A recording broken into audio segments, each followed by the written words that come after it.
Ceci est un livre audio autogénéré par Google. Préface. Ontogenèse de la dissidence dans l'islam primitif.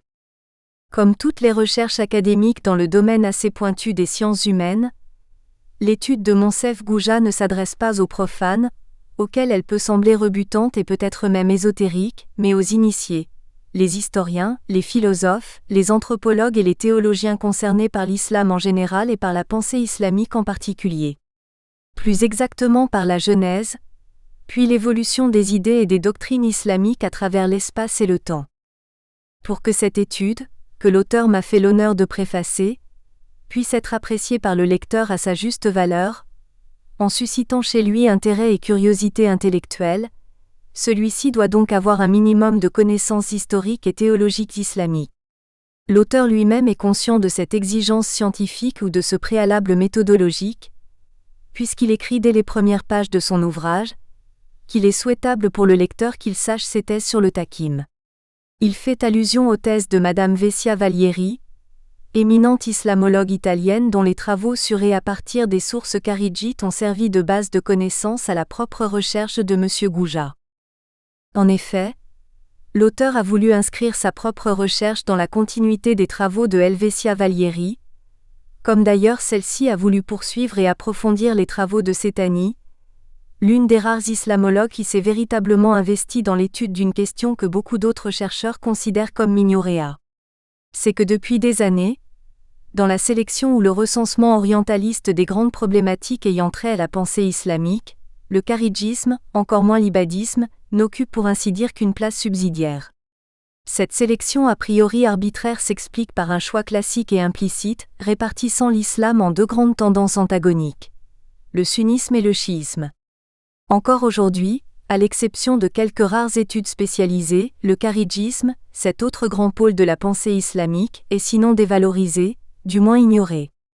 À plus forte raison le tout petit courant ibadite, cette ramification du tronc kharidjitèbe. L'on peut illustrer cette négligence par deux exemples représentatifs, d'une part de l'orientalisme français, et d'autre part de l'historiographie arabe contemporaine. Dans son monumental ouvrage intitulé Les schismes dans l'islam, qu'il consacre aux multiples fractions qui ont travaillé et marqué l'islam, Henri Laouste ne mentionne le courant ibadite que de façon incidente et succincte. C'est dans une section consacrée au kharidjisme qu'il mentionne la doctrine ibadite, au même titre d'ailleurs que les doctrines azrakites ou sufritèques. Mais il a le mérite de le mentionner, ce qui n'est pas le cas de Hichem Jaït. Dans son imposant livre La Grande Discorde, ce dernier accorde, il est vrai, un long chapitre au kharidjisme. Néanmoins, il ne cite à aucun moment le mouvement ibadite, même si, dans sa rétrospective reconstitutive de la fitna, il prend en considération le témoignage du plus illustre représentant de ce mouvement, à savoir Al-Baradi, l'auteur du Kitab al-Jawahir. Le fait que l'ibadisme soit une fraction tardive, que son existence n'intervient pas directement dans la séquence historique considérée par Hichem Jaït, ne justifie pas totalement une telle omission. Je ferme ici cette parenthèse, mais pour en ouvrir une autre, que j'inaugure par une question qui est à mon sens cruciale. Pourquoi donc le kharidjisme et de façon encore plus nette, l'ibadisme, n'occupe-t-il pas la place qu'il mérite dans l'hésiographies, dans l'historiographie et plus généralement dans l'histoire des idées islamiques? En termes plus clairs, pourquoi n'a-t-on pas suffisamment pris en compte la version kharidjite dans le débat conflictuel qui opposa les sunnites aux chiites sur la légitimité du califat omeyyade, et qui les divisa à jamais? À cela, il y a me semble-t-il des raisons morales et psychologiques évidentes, l'obsession unitaire et par conséquent, la phobie des divisions et des subdivisions. En d'autres termes, les musulmans, meilleure communauté humaine, selon l'apologétique islamique, ne pouvaient pas ressembler aux juifs et aux chrétiens que le virus de la scission a fait éclater en moult sectes, comme le rapporte la même apologétique. Nonobstant le hadith attribué au prophète et dans lequel il prédisait précisément l'implosion de sa communauté en plusieurs fractions, les musulmans n'ont jamais admis au fond cette grande discorde. À la différence du grand chiisme qui a scindé le christianisme en deux tendances radicalement opposées, le catholicisme d'un côté et le protestantisme de l'autre, fracture que les uns et les autres ont pu progressivement transcender, la grande discorde a été refoulée et elle reste, dans une large mesure, un impensé de la pensée islamique. Après le rejet du luthéranisme et du calvinisme comme mouvements séditieux et hérétiques, après les terribles massacres dont ont été victimes les adeptes du réformisme protestant, celui-ci a été finalement toléré. La division, ressentie d'abord comme une malédiction et comme un danger menaçant la foi chrétienne, s'est transformée en diversité. Ce que le christianisme a perdu en uniformité temporelle, il l'a gagné en dualité spirituelle. Dans le contexte arabo-islamique, la fitna, vécue comme un douloureux traumatisme, a toujours été considérée comme une souillure, comme une perversion de l'islam, comme aussi un châtiment de Dieu, presque jamais comme un revers de l'histoire, la conséquence somme toute logique d'un processus implacablement politique. Et puisque la réalité de cette déchirure à l'intérieur de l'islam est difficilement contestable, on a d'abord essayé de relativiser ses causes pourtant profondes en la réduisant à un conflit de personnes. On a ensuite voulu contenir et maintenir l'essence ainsi que les conséquences de la discorde dans cette espèce d'équation antinomique, sunnisme-chiisme. D'où l'intérêt capital de l'étude que Monsef Gouja a eu l'audace de réaliser. Sur le même sujet, l'auteur n'est d'ailleurs pas à son premier essai. Il a en effet déjà consacré un important ouvrage, aux origines de la pensée arabe, dans lequel il a magistralement réussi à combiner deux problématiques essentielles liées et complémentaires. L'histoire de l'ibadisme de ses origines jusqu'à sa relative extinction, et l'analyse interne de la pensée théologique proprement ibadite. D'une part donc rétrospective historique, et d'autre part mise en perspective théologique. Rédigé dans un style fluide et limpide, remarquablement bien documenté, ce livre est sans doute l'un des meilleurs que l'on puisse lire sur l'histoire et sur la pensée du mouvement ibaditef. Par-delà ses objectifs proprement épistémologiques, la finalité intrinsèque de la présente étude consiste précisément à désenclaver en quelque sorte le débat sur la fitna. Le désenclaver de l'antagonisme réducteur et même stérile, sunnisme-chiisme, le dédramatiser, le rationaliser, l'historiciser. En un seul mot, l'humaniser dans toutes les acceptions de ce terme. De ce fait, M. Gouja réintègre, ou plus exactement intègre le kharidjisme dans cette controverse fondatrice et principielle, comprimée entre deux courants qui se disputent l'authenticité et la vérité, c'est-à-dire le monopole de l'orthodoxie, le sunnisme et le chiisme. Extraire des limbes de l'ignorance une partie aussi précieuse de l'histoire musulmane, c'est par cette belle formule que l'auteur résume son entreprise d'exhumation et d'investigation. Il s'agit en effet d'exhumer des documents archaïques, de rendre visibles et lisibles des sources que les orthodoxies rivales ont voulu occulter, un peu comme le 12e imam. Peut-on cependant dire de cette approche qu'elle est au-dessus de tout soupçon ? La question mérite d'être posée même si la lecture de l'étude en question dénote chez son auteur une objectivité sans faille. C'est que, en introduisant dans ce débat le point de vue kharidjite, M. Gouja n'a pas voulu substituer à ces deux vérités antithétiques que sont le sunnisme et le chiisme, une troisième vérité qui serait le kharidjisme. Parti en quête d'un archétype, il n'a pas essayé d'instaurer une nouvelle vérité, mais il a voulu procéder à l'éclatement de la vérité. Son éclatement en vérité multiple et égale, même si elle reste inconciliable.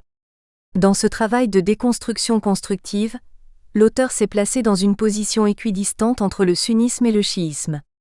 Une telle position ne fut-elle pas précisément celle des kharidjites et ce, depuis les origines ? Dès lors, je m'interroge sur l'arrière-fond idéologique d'une telle entreprise. Il serait utile de préciser ici que cette interrogation dépasse de loin le cadre de l'ouvrage que je préface. Elle porte plus généralement et plus essentiellement sur le concept même d'objectivité dans les sciences humaines, que ce soit en philosophie, en sociologie, en histoire ou en anthropologie. Je pense en effet que la neutralité axiologique, chère à Max Weber, n'est qu'un vœu pieux, un idéal toujours à atteindre plutôt qu'une attitude acquise. Je considère par conséquent qu'il n'y a jamais eu, et qu'il n'y aura jamais dans le domaine des sciences humaines, de travaux absolument objectifs. Quel qu'il soit, le chercheur ne peut pas totalement se dépouiller de ses convictions personnelles ou de certains atavismes d'ordre culturel, religieux ou politique. Dans un ouvrage antérieur, Monsef Gouja n'hésite d'ailleurs pas à reconnaître ouvertement et clairement les limites de sa propre objectivité.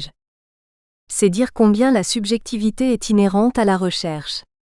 Dans le cas présent, Je me demande si M. Gouja n'a pas implicitement suggéré une réhabilitation de l'ibadisme par kharidjisme interposé. Si c'est le cas, il n'y a rien de moralement illégitime à cela. L'ibadisme, secte kharidjite modérée, apparue en Irak à la fin du VL siècle, dont je redécouvre moi-même, à travers la lecture de ce manuscrit, les arcanes et les richesses de la pensée théologico-politique, mérite à bien des égards d'être redécouvert, reconsidéré et réhabilité. Toute l'originalité de l'étude effectuée par M. Gouja réside dans sa démarche à la fois comparatiste et ontologique. L'auteur remonte en effet aux sources kharidjites les plus anciennes, les traduit pour ensuite les soumettre à une analyse systématiquement comparatiste. Ontogenèse de la fitna, ainsi pourrait s'intituler cet ouvrage d'une densité remarquable.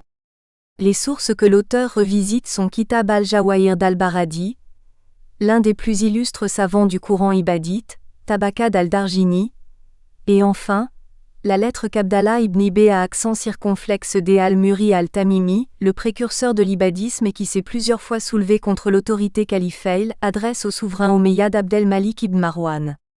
Selon M. Gouja, cette lettre dont l'authenticité n'est plus à mettre en doute et qu'al-Baradi cite d'ailleurs, dans son livre, est un concentré de la théologie ibadite originelle. Par-delà son aspect conjoncturel, elle jette donc les fondements même à partir desquels va se constituer la théologie ibadite, la plus ancienne des théologies islamiques, selon Montgomery Watt. D'où son intérêt capital pour l'auteur. Autour de quel sujet tournent ces trois documents ? Implicitement ou explicitement, autour de la sempiternelle question de l'assassinat du troisième calife, Othman. La question est autrement dit la suivante. Le meurtre de Othman a-t-il été juste ou injuste ? Si dans son livre, al-Darjini esquive subrepticement cette question hautement sensible, al-Baradi et Ibn Ibn à accent circonflexe D n'hésitent pas à l'affronter. Et leur réponse ne laisse entrevoir aucune compassion ni le moindre regret.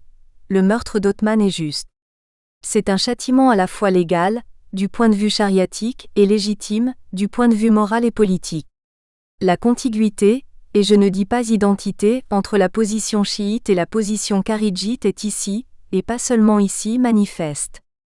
Accusé de corruption et de déviation, Othman a donc eu la fin qu'il mérite. L'excommunication théologique, préalable au meurtre politique. Afin de laisser le lecteur la découvrir lui-même, je m'abstiens de m'avancer davantage dans le commentaire de l'argumentation ibadite. Subtile et fondée, elle se démarque nettement de la scolastique sunnite sans jamais pour autant se confondre avec la dogmatique chiite. Au lecteur, le soin de lever quelques voiles sur les causes et sur les circonstances d'un meurtre qui n'a pas fini de déchirer la Oumma. Ils découvriront par la même occasion toute l'originalité et la singularité de la théologie ibadite.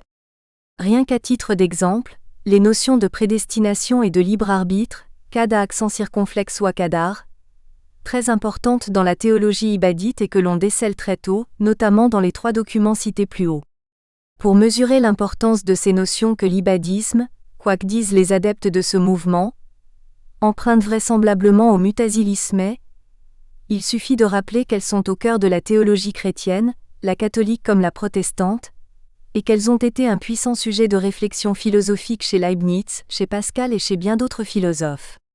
Autre point fondamental dans la théologie ibadite, que l'on retrouve également chez les mutazilites, la théorie selon laquelle le Coran est un livre créé et non point incréé. L'on peut ainsi légitimement les considérer comme les précurseurs d'une jurisprudence, fiqh, rationnelle et pour certains dont l'auteur du présent ouvrage, carrément aristotélicienne. Toujours au registre théologique, cette phrase qui a fait couler beaucoup d'encre, et beaucoup de sang, la hukma illa lillah. C'est peut-être par inadvertance que M. Gouja, comme d'ailleurs Hichem Jaït, l'invoque sans en préciser l'origine. Le premier la cite comme premier slogan du mouvement kharidjite, ce qui est bien évidemment parfaitement exact.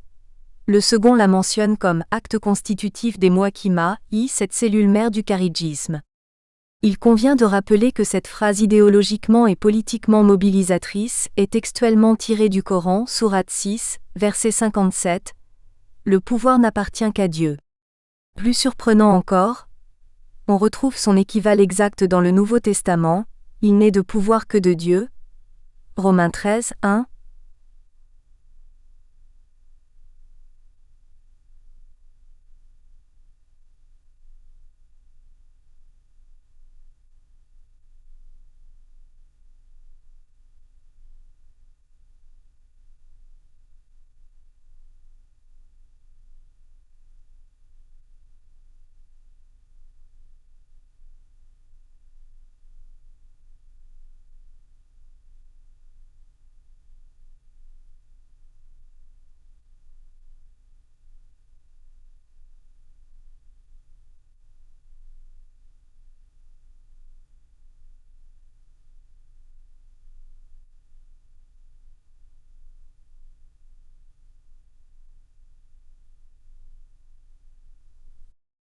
puisqu'il est question de théologie, je voudrais à présent marquer ma différence avec l'auteur sur un point qui me paraît fondamental.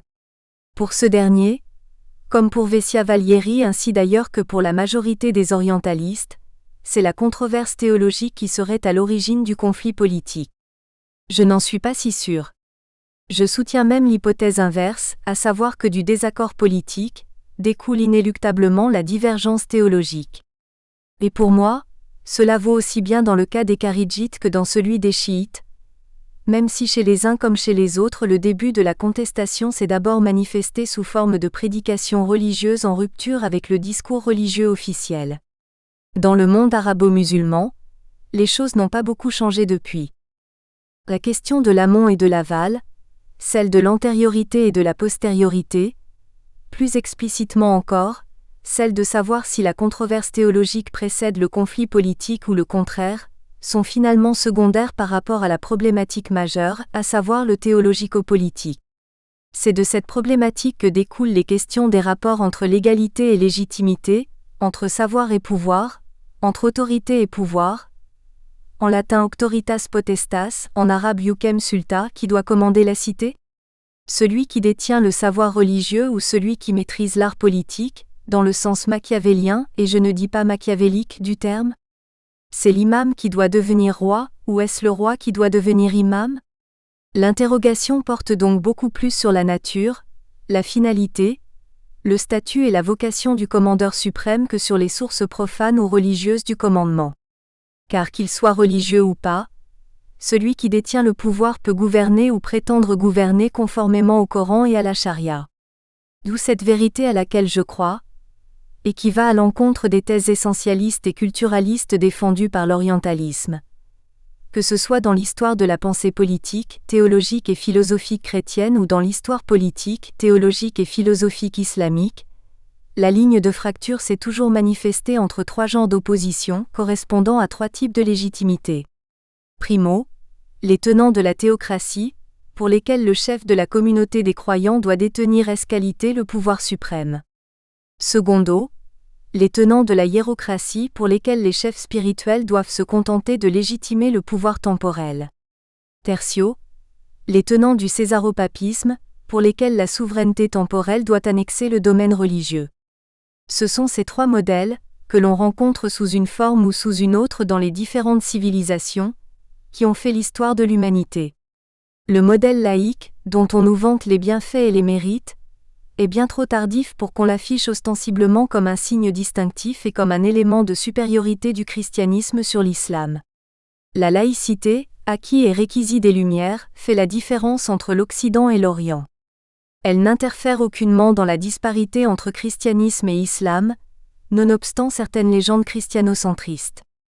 C'est donc la lutte pour le pouvoir, avec tout ce que cela implique comme violence, qui a engendré cette espèce de démarcation théologique, philosophique et idéologique entre sunnites, chiites et kharidjites.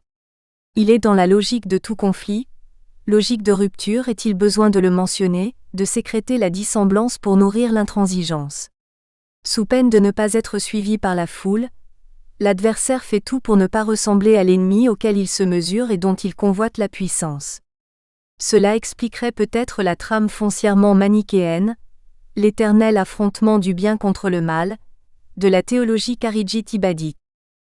Parce que M. Gouja a fait le choix, sans doute plus méthodologique que pudique, de ne pas évoquer l'extraordinaire épopée ibaditèque, je voudrais lui consacrer les dernières lignes de cette préface. Ainsi, et avant de plonger dans la lecture de cette étude magistrale, le lecteur disposera de quelques informations synthétiques sur la naissance, sur l'expansion et sur la disparition du mouvement ibaditel. Comme je viens de le dire, dans l'histoire du monde musulman, la contestation politique a toujours pris une coloration religieuse. À l'époque omeyyade puis abbasside, les opposants, qu'ils soient chiites ou kharidjites, se réclamaient d'un islam pur et inaltéré, par opposition à l'islam impur et dévié des oligarchies qui se sont succédé au pouvoir. Parmi ces mouvements de contestation, le kharidjisme. Ses adeptes ont été d'abord des partisans d'Ali dans sa revendication du titre califéil. Décelant en lui des signes de faiblesse et de tergiversation face aux Omeyyades, ils l'abandonnèrent après la bataille de Siffin et adoptèrent une doctrine puritaine, rigoristes et égalitaristes. Ils se sont plusieurs fois soulevés contre les Omeyyades puis contre les Abbassides. Leur radicalisation a été proportionnelle aux vagues de répression dont ils ont été victimes. Hétéroclite, le kharidjisme apparaît d'abord comme un mouvement divisé et incohérent, ayant ses activistes et ses attentistes, ses extrémistes et ses modérés. D'où son éclatement en plusieurs courants dont principalement les Soufriyas, les Azarikas, les Nadjadas, les Chabibiyas et les Ibadites, qui ont pris le nom de leur fondateur, Abdallah ibn Ibn à accent circonflexe D. Si l'on croit la tradition fixée par Abu Miknaf au milieu du 8e siècle, c'est vers 684 à 685 qu'Abdallah ibn Ibn à accent circonflexe D s'est détaché de l'extrémisme kharidjite, la raison de cette rupture ayant été l'attitude qu'il fallait adopter à l'égard des autres croyants, al-Tawhid. En effet, selon Televiki, les Ibadites se séparent des extrémistes kharidjites représentés par les Azrakites sur plusieurs points, dont le plus grave est la thèse selon laquelle les musulmans non kharidjites sont censés être kuffars, mécréants, et non mushrikoun, polythéistes, comme le croient les Azarikas, monsieur. Les Ibadites étaient doctrinalement assez liés aux Soufriyas, ce qui les a conduits à collaborer ensemble pour affaiblir le pouvoir central. Pour certains historiens, il faut rattacher la préhistoire de cette secte ibadisme, en même temps que celle d'une autre secte kharidjite modérée, al-Sufriya, qui se forma vers le milieu du 7e s. À Basra, autour d'un des hommes les plus vénérés par les Khawarij, à savoir Abu Bilal Mirdas b. Udaïya al-Tamimi, n. Quant aux Azarikas, référence au fondateur Abdallah ibn al-Azraq, ils étaient, comme on vient de le mentionner, les plus intransigeants et les plus extrémistes. Dans l'histoire du judaïsme antique, ils sont comparables aux Zélotes, mouvement armé et violemment révolutionnaire, par opposition aux pharisiens et aux sadducéens plus rigoristes, s'en tenant au strict enseignement de la Torah. Théoriquement, les Ibadites avaient une conception relativement démocratique du pouvoir. Théoriquement seulement car en pratique, les choses sont différentes. D'abord, conformément aux thèses des Muhakima, les Ibadites estimaient que l'existence d'un imama n'est pas indispensable. L'on peut s'en passer lorsque les circonstances politiques ou sociales l'exigent, ou lorsque le rapport de force est défavorable. D'où la théorie du Kitman développée par certains auteurs ibadites et qui ordonne de vivre dans le secret, d'une certaine façon en hibernation, en attendant des jours meilleurs. Par ailleurs, les Ibadites s'opposaient radicalement à la succession monarchique à la tête du califat, perversion introduite par les Omeyyades. Ce qui n'a pas empêché plus tard les Berbères convertis à l'ibadisme de désigner leurs imams par le titre de roi, Malik, appellation tout à fait contraire au dogme kharidjite, et de pratiquer quelquefois le principe de la succession monarchique. De plus, l'imam devait gouverner en suivant rigoureusement les préceptes coraniques et la tradition prophétique. Il est à la fois théologien, juge et guerrier. Son règne est absolu, et celui qui chercherait à poser des limites à cet absolutisme est considéré comme hérétique. En revanche, pour eux, l'imam ou le calife peut ne pas appartenir à Quraysh, comme il peut ne pas être un descendant de la famille du prophète. Leur progressisme ne va cependant pas jusqu'à confier l'imama à une femme, comme c'est le cas exceptionnel dans la doctrine des Chabibiyas. Avec l'ensemble des autres courants kharidjites, les Ibadites ont joué un rôle crucial dans l'affaiblissement puis l'écroulement de l'empire omeyyade. Ils ont été terriblement persécutés notamment par le célèbre al-Hajjaj ibn Youssef. L'hérésiographie date leur dernier soulèvement à l'année 747, au Hadramaout, étendu au Yémen et au Hédiaz, et qui s'est terminé par la prise de la Mecque et de Médine. Mais leur victoire fut de courte durée. Écrasés par la contre-offensive de l'armée califeille, ils se réfugient en Afrique du Nord où d'autres kharidjites les avaient précédés. Galvanisés par l'irrédentisme berbère, ethnie auprès de laquelle l'ibadisme a rencontré un rapide et très grand succès, ils s'emparent de Kairouan en 758 et réussissent à constituer un État ibadite englobant la Tripolitaine, la Tunisie et l'Algérie orientale. Mais là aussi, la victoire fut de courte durée. En 760, le gouverneur d'Égypte, commandant de l'armée abbasside, parvient à les battre et à les chasser. Ils se réfugient alors dans l'actuel Oranie où, sous la direction d'Ibn Rustom, un kharidjite ibadite d'origine perse, ils parviennent à fonder en 761 un nouveau royaume avec pour capitale Taërtépé, une ancienne forteresse romaine. Jusqu'en 772, ce royaume rustomite subira les offensives des armées arabes, mais ce n'est qu'en 911, là aussi cette date ne fait pas l'unanimité chez les historiens, qu'ils réussiront à le détruire définitivement en bâtissant sur ses ruines le nouvel et désormais puissant royaume fatimide. Ainsi s'achève l'incroyable épopée des Ibadites. Après ce revers de fortune, ils replongeront dans l'état de Kitman en dissimulant leurs croyances, comme au début de leur aventure. Mais leur histoire n'a pas toujours été si merveilleuse. De groupuscules ostracisés et harcelés, ils sont devenus sectaires et persécuteurs eux-mêmes. Unis et solidaires à l'origine, ils ont implosé en diverses sous-sectes comme Al-Wahhabiyya, Al-Harithiyya, Al-Tarfiyya, N-Ukariyya, N-Afatiyya, Al-Fartiyya, Al-Sakakiyya, Al-Aftiyya et Al-Yazidiyya. Les Ibadites se sont opposés à la théocratie omeyyade puis abbasside. L'État qu'ils ont fondé n'en fut pas moins théocratique. C'est que le passage de l'hérésie à l'orthodoxie, celui de l'idéalisme révolutionnaire au pragmatisme gouvernemental, est une métamorphose des plus renversantes. Elle contient les germes de l'hégémonie et de l'intolérance. Rien d'étonnant ni de particulièrement islamique dans ce processus dialectique. De persécutés, les premiers chrétiens ont été à leur tour des persécuteurs, une fois parvenus au pouvoir avec d'abord la conversion de Constantin en 312, ensuite la déclaration du christianisme comme religion officielle et exclusive de l'Empire romain qui se transforme ainsi en monarchie de droit divin. Idem pour les calvinistesques qui, après avoir subi les pires exactions et massacres, ont instauré à Genève et sous la direction de Calvin en personne, un régime théocratique des plus intolérants. Mais il serait réducteur de juger l'ibadisme à l'aune de ses pérégrinations et péripéties politiques. L'ibadisme, c'est aussi un esprit de libération, une culture rationnelle et humaniste, un appel au savoir, un hymne à la connaissance. Pour preuve, cet extrait d'une conférence donnée par Pierre-Philippe Ray, à Grenade, le 27 septembre 1997. Il existe en effet une véritable route de la rationalité universaliste, qu'il conviendrait d'étudier étape par étape, comme on étudie la route de la soie ou les routes de l'or et des épices. Son point de départ est l'ensemble Maghreb-Afrique occidentale musulmane. C'est là en effet, qu'au 8e siècle de l'ère chrétienne s'épanouissent deux courants du kharégisme, l'ibadisme et le sufrisme. Ces courants très démocratiques depuis leur fondation en Arabie, vont rencontrer la tradition de démocratie clanique des Imazigènes, c'est-à-dire des Berbères tels qu'ils se nomment eux-mêmes de l'Afrique du Nord et fusionner avec elle.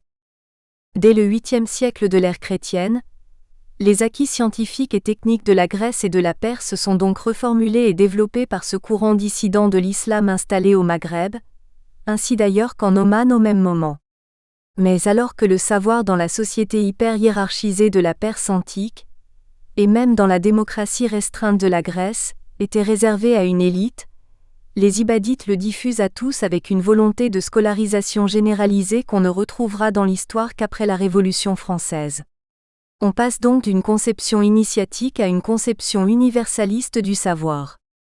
Bientôt d'ailleurs, les Ibadites renonceront à la guerre sainte offensive comme moyen de diffuser leur doctrine et lui substitueront la diffusion du savoir par le système de scolarisation. Le bilan de l'ibadisme ne se réduit donc pas à ses déboires, ou à ses succès politiques. Il englobe aussi cette formidable floraison intellectuelle, qui est sans doute à l'origine de la spécificité culturelle du Maghreb arabo-berbère par rapport à l'Orient arabo-islamique. En Afrique du Nord, les Ibadites ont probablement semé les germes du rationalisme théologique et philosophique, au moment où celui-ci disparaissait en Orient. Averroès, Ibn Rushd, le dernier illustre représentant de la philosophie islamique, est sans conteste le produit de cette culture spécifiquement maghrébine. C'est-à-dire arabo-islamo-gréco-carthago, afro-berbère. Averroès est le symbole même de ce combat de la raison contre la passion, des Lumières contre l'obscurantisme. Aux penseurs maghrébins de reprendre le flambeau averroïste pour perpétuer sa flamme émancipatrice. Aujourd'hui que l'intégrisme menace et que le terrorisme sévit. Aujourd'hui, plus que jamais. C'est sans doute l'une des leçons politiques que l'auteur nous suggère, par-delà l'intérêt proprement scientifique que recèle l'étude de l'ibadisme. En consacrant un second ouvrage à ce courant théologique et politique qui est minimisé par certains et ignoré par d'autres, Monsef Gouja nous entraîne dans la redécouverte d'une pensée islamique incroyablement diverse et admirablement riche. Celle-ci est une terre fertile mais en jachère. Il nous appartient donc de la labourer afin que les générations futures puissent en récolter les fruits. C'est ce retour vers l'histoire.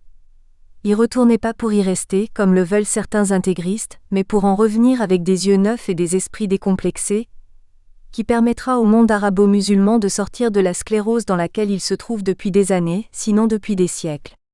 C'est par ce travail de la pensée que le monde arabo-musulman se donnera les moyens de conjurer cette réclusion identitaire à perpétuité, dans laquelle les intégristes veulent l'enfermer. C'est après cet effort intellectuel qu'il pourra s'ouvrir sur le monde occidental, sans s'y évaporer. Sans cette révolution culturelle, le monde arabo-musulman vivra encore longtemps dans ce présent qui refuse de devenir un passé. Mesri Haddad. Docteur en philosophie morale et politique, Université de Paris 4 Sorbonne, est le premier universitaire de tradition islamique à avoir été qualifié par le CNU, Conseil national des universités, maître de conférences en théologie catholique. A été chercheur au Centre d'histoire des sciences et des philosophies arabes et médiévales, CNRS, et au Centre de philosophie antique, CNRS. A été également enseignant à HEC Paris, à l'Université de Paris 2 Assas Philosophie du droit, à l'Université Paris 7 Jussieu Histoire. Il est auteur et co-auteur de plusieurs essais, dont Non delenda Carthago. Carthage ne sera pas détruite. Autopsie de la campagne anti-tunisienne, édition. Du Rocher 2002, L'islam est-il rebelle à la libre critique, édition. Corley Marianne 2001 pour un islam de paix, édition. Albin Michel 2001, Arabo-francophonie, édition. L'Harmattan 2001, La personne à venir. Héritage et présence d'Emmanuel Monnier, édition. Au signe de la licorne 2002, La République brûle-t-elle ? Essai sur les violences urbaines françaises, édition. Michalon 2006. Avant-propos.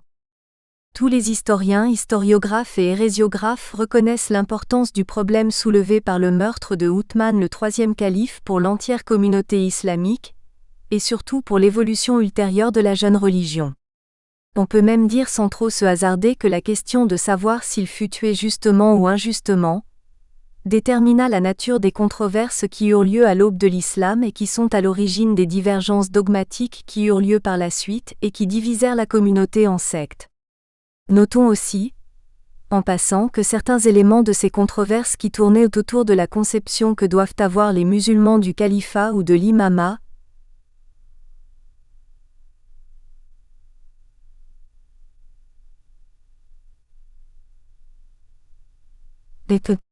c'est dire combien ce débat-là était et reste toujours de fond. Paradoxalement, alors que tout le monde admet l'importance du rôle joué par les Haridjites tant au niveau politique qu'au niveau théologique, dans l'éclatement de ces controverses, on continue à ignorer leur version des faits ainsi que leur position à l'égard du règne de Othman. Et même si cette version et cette position sont partisanes, elles ne peuvent que nous éclairer davantage sur la nature des enjeux et donc aussi des oppositions qui se sont déclarées à cette époque fort décisive pour le devenir de la nouvelle religion. Moins est encore acceptable la déformation de leur position, sous prétexte de défense de la foi authentique, sachant surtout que c'est au nom de cette foi que les Haridjites ont décidé de sortir et de déclarer la rébellion. Notons aussi que les Haridjites, ibadites, de l'époque moderne souffrent toujours de ces déformations qui, en tout état de cause, portent préjudice à la connaissance scientifique. On ne peut davantage invoquer éternellement l'absence des sources ou l'aridité des textes disponibles. La conjoncture nouvelle du monde musulman aidant, les Haridjites sortent actuellement de leur mutisme et permettent de plus en plus l'accès à leur bibliothèque à des savants en quête de vérité. Il devient donc possible matériellement d'exploiter tout le patrimoine légué par les classes des savants ibadites, et d'extraire des limbes de l'ignorance une partie aussi précieuse de l'histoire musulmane. Toutefois, nous attirons l'attention sur le fait que des travaux ont été faits sur différents aspects du harijisme, chose d'autant plus importante qu'ils s'articulent avec des questions d'une importance capitale pour la compréhension du phénomène islam au début de l'apparition de celui-ci.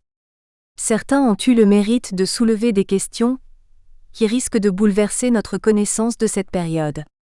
Ainsi, on peut citer la version de Madame Helvetia Valieri qui présente des thèses fort intéressantes sur le déroulement des événements qui ont eu lieu entre les années 36 et 40 de l'Hégire. Pour soutenir ces thèses que nous citons dans cette étude, elle s'appuie sur l'ouvrage d'Al-Baradi, Al-Gawahir, dont il est question ici. C'est ainsi que, suivant la trace de Madame Helvetia Valieri, nous nous sommes servis principalement de la chronique d'Al-Baradi pour traiter de la question du califat de Othman vu par les Ibadites. Pour notre part, nous estimons qu'en plus de son caractère théologique très prononcé, cette chronique d'Al-Baradi est d'abord un document ancien dont on peut faire remonter la tradition jusqu'au IIe siècle de l'Hégire au moins. C'est ce que démontre la critique interne du texte à laquelle, il est vrai, nous avons exclusivement accordé notre attention au détriment parfois de la critique externe qui nous a paru secondaire dans notre cas. L'authenticité de ce document est attestée parce qu'il s'intègre à merveille dans une tradition ibadite, de caractère historique ou théologique, qu'on retrouve aussi bien chez d'autres auteurs, même plus anciens, tels que Al-Wargalani, Al-Jitali, Darjini ou que chez d'autres plus anciens, et en particulier Ibn Ibad le fondateur de l'ibadisme. Nous espérons pouvoir un jour combler cette lacune, ce qui ne nous empêche pas de prétendre établir par le biais de cette étude les points suivants. Comme le suggère W. Montgomery Watt, Wen5 et Vessia Valieri, les Haridjites jouèrent un rôle important dans la controverse qui suivit le meurtre de Othman et qui dura au moins jusqu'à l'arbitrage entre Ali et Muawiyah. Il est presque certain, vu l'importance des sources et des témoignages dont on dispose maintenant et surtout des sources ibadites, que ces controverses se sont déroulées dans une religiosité exacerbée, et qu'elles revêtirent un caractère théologique. L'écho de ces débats continue à filtrer à travers les différentes versions des faits présentées par les sunnites mutazilites, chiites et aussi haridjites. La recherche scientifique gagne alors à confronter toutes ces versions entre elles.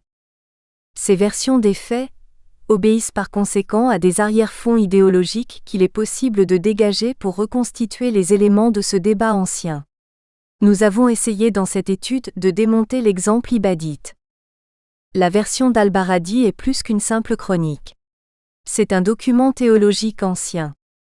Le caractère archaïque de l'ouvrage d'Al-Baradi est attesté par plusieurs éléments, dont les principaux sont le texte d'Al-Qadi Abd al-Gabbar datant du IVe siècle de l'Hégire, celui-ci, ayant reproduit un texte haridjite circulant à cette époque, essaye de l'utiliser pour répondre aux thèses haridjites sur le meurtre de Othman.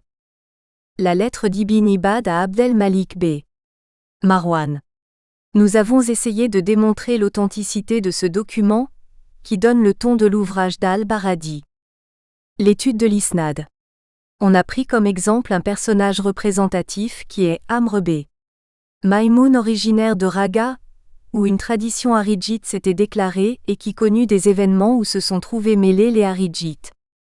Enfin une correspondance entre la théologie exprimée dans la chronique d'Al-Baradi et celle de l'ouvrage intitulé Kitab al-Ga'ala de Hud b. Mukim, savant ibadite vivant sous le règne de Abd al-Wahhab b. Rustam, le second de la dynastie rustamide, c'est-à-dire vers la fin du IIe siècle.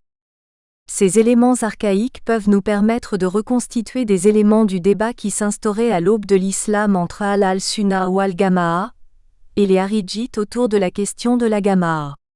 Plus tard, les mutazilites s'associant au débat sur le règne de Othman invoqueront la question de l'ijtihad dans leur réponse aux haridjites, chose qui nous permet de poser la question suivante. La question de Othman n'est-elle pas en fin de compte une affaire d'ijtihad non pour les seuls mutazilites mais aussi pour les haridjites? Reconstruire l'archétype de l'histoire du règne de Uthman? Comment étudier une tranche d'histoire aussi importante, sans prendre en considération la version de ceux qui y ont joué l'un des rôles les plus importants? Pourtant, il semble que beaucoup d'historiens se souciaient très peu de la version haridjite, et se contentaient de reproduire celle qui était communément admise, la version sunnite.